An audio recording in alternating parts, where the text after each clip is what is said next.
I've been going to church as long as I can remember, and I've always felt a close connection to God. I've always felt blessed to have known God my whole life, and even though becoming a Christian was not a certain moment I can remember, I'm so thankful that I've come to know His everlasting love for me. When I was a child, I always followed along in stories in Sunday school and understood who God is, but I was blind to how much I needed His grace and forgiveness and the amount of love He offers.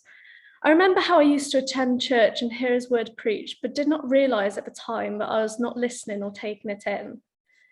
Growing up as a Christian in my household was difficult for me at times.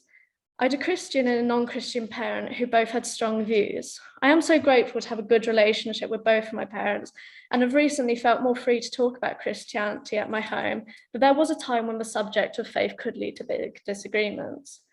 It was around the time when I was 15 or 16 that I began to understand God's everlasting love. At the time, I was suffering with a lot of anxiety and found my faith really helped with it. If I ever felt that my anxious thoughts were too silly to tell someone, I always felt comfort in praying to God.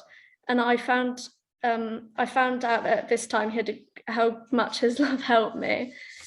It amazed me to find that all I needed to do was worship God, confess my sin, and ask for His forgiveness in order to have eternal life with Him. There was no big thing I had to do, no huge test I had to take. It was all down to accepting the love He was offering me through Jesus' death and resurrection. Since becoming a Christian, I've tried harder with God's help to live up to His teachings in my daily life. At my current age, it can be quite hard to be a Christian, and so I try to be as open and honest as possible.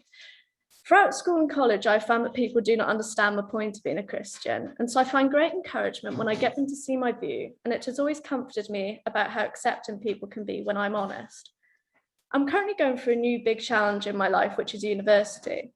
I felt happy to talk to new friends about my faith and have been able to have long discussions with people about why I'm a Christian and how the faith works. I pray every day that my faith will continue to grow and I will never live another second without knowing God.